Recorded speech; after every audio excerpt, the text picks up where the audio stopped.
Ralph here, and welcome to True Power Trumpet Fitness on this magnificent Monday here in Connecticut. Did you have a great weekend? Was it as good as mine?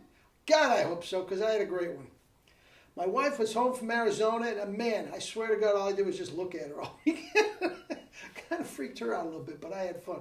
Anyway, I'm exaggerating to prove a point. So anyway, you saw the thumbnail. Who I would love to hear play the 1SB. Now, this is just my humble opinion on how to react to them, what I know about their playing. It is all the icons that we've talked about ad nauseum on this channel.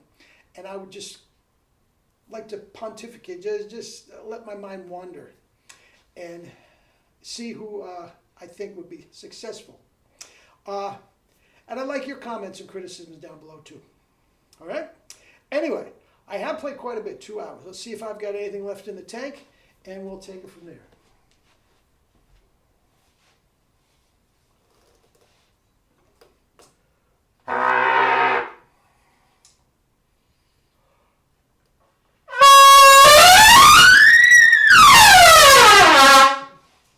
Wow, that just flew out, man. That was just so easy.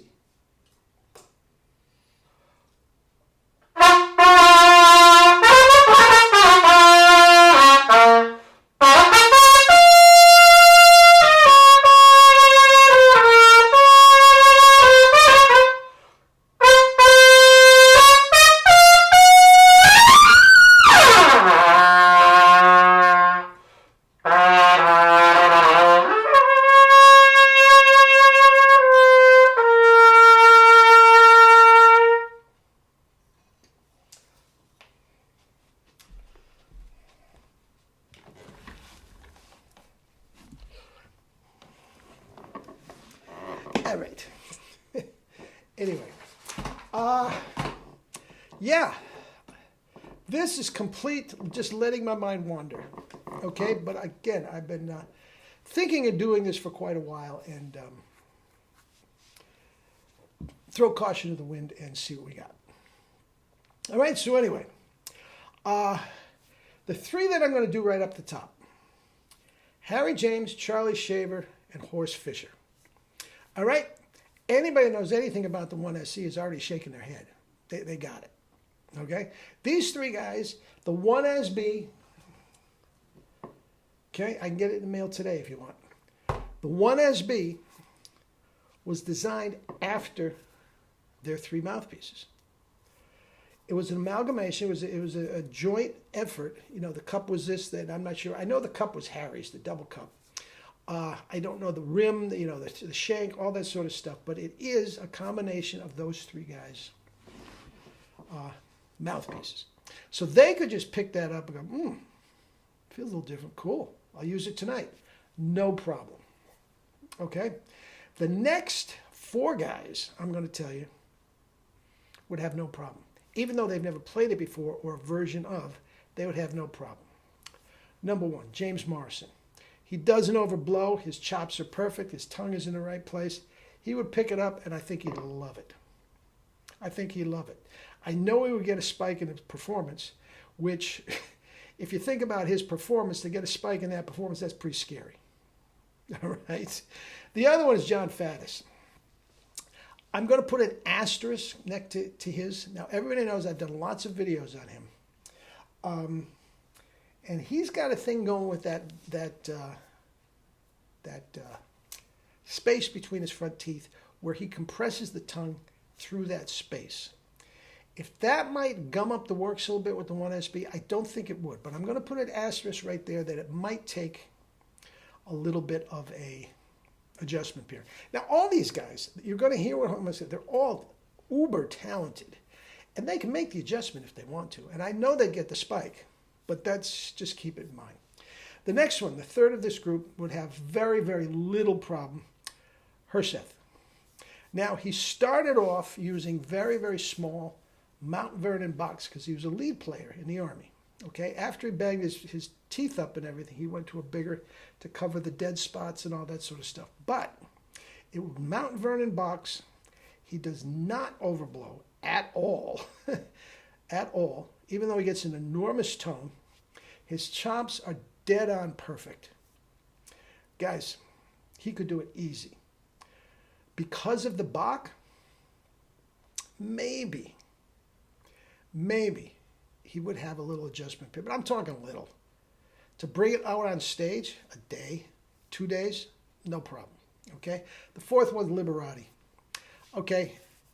The great cornet player and everything. I mean, the way his notes pop, the way he has complete and total control from F and G above the high C, down to the enormous pedal tones, just, okay, a little glitch. I'm going to have to do a jump cut there. But anyway, we'll worry. Liberati. He's not overblowing. He's about this big. God. And you think about, we play plenty of his stuff. You think about that, put a double C on that. Oh, my God. What you would hear would be incredible. Now, the next three guys definitely could make the switch. I think it would take an adjustment period. Not a big one, but an adjustment period. First of all, Sandoval. Oh, he could play it. And he's played smaller mouthpieces in the past. His own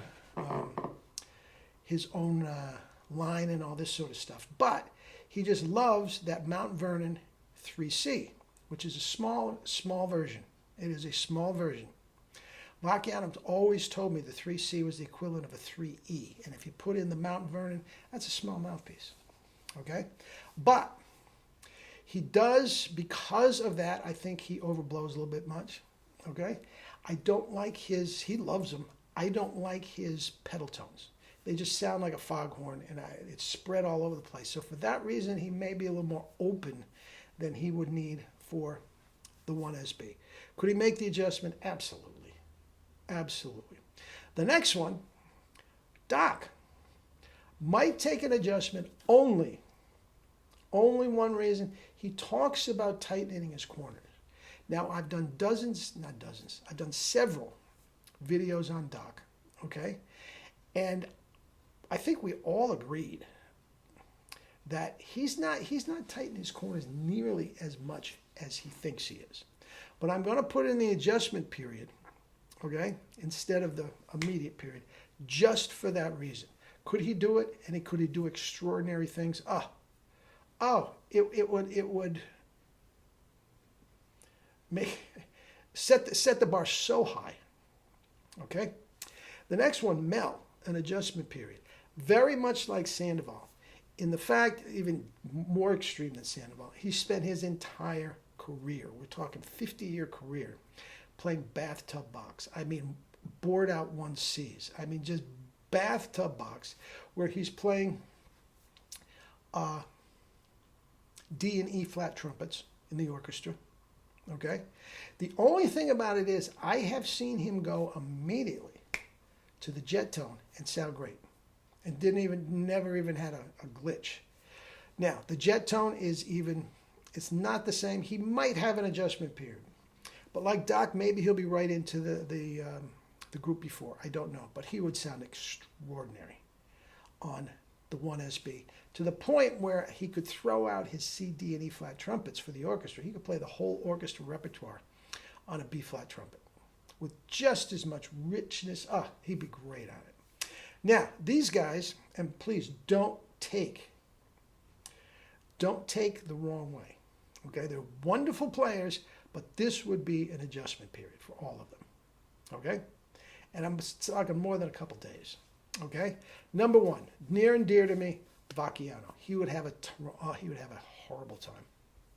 I told you about the tension where air was leaking. Bathtub Bach. He would Salmoni. That's a trick mouthpiece. I can't play that thing. Okay, Bilger, same thing. I think Bilger would change his career. Change his career if he went to this.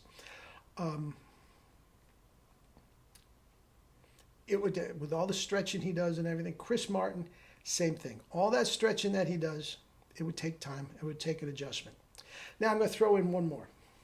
My beloved Phil Smith. Now, again, all these guys, I'm not knocking their playing. I'm just saying the way they played, it would take an adjustment. Could they do it? Sure. Would they sound great? Absolutely. But Phil Smith, now he's another bathtub Bach guy. Okay? And guys, as great as he is, he's had not one, not two, but 3 hernia operations, and he now suffers from dystonia of the lip. Now, there's some straining going on there. There is, and we talked about this in the video. But he's made a tremendous living, and all those guys have, playing collapsed. It can be done.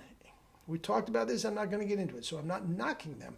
I'm just thinking all 4 of them, Vacchiano, Bilger, Chris Martin, and Phil Smith. If they took the time maybe in the off season, took a month, they could do it easily and sound better than they ever had in their life. So, am I a little bit biased about how all of them would sound great? Probably. But guys, it is the greatest mouthpiece ever devised. And every single person, I've never had somebody want their money back. Never. They've all had great results. Every single one of them. Guarantee. Now, the adjustment period. You buy a mouthpiece, I give you a free lesson that comes with it. If there is an adjustment period, if there's not, great. We make that lesson very quick. If there is an adjustment, I hold their hand through the adjustment period and get them on the right track. All right? All right, campers. 1SB, I can get it in the mail today if you want it. You talk about old school going into the new age. This is the bridge. This is the bridge that gets you there. Eat and drink your fruits and vegetables and live your life with true power. And the world is yours, Chico, and everything in it. Love you. Oh, by the way, I'm doing a thing on Rumble. My YouTube channel for health and fitness got shut down again. Different story. I'm on Rumble until they're off the grid. They'd let me out of timeout, but YouTube that is. But I'm talking about heart disease. Anybody that has any relative or anything, get rid of it, true power-wise. All right? All right. Love you all.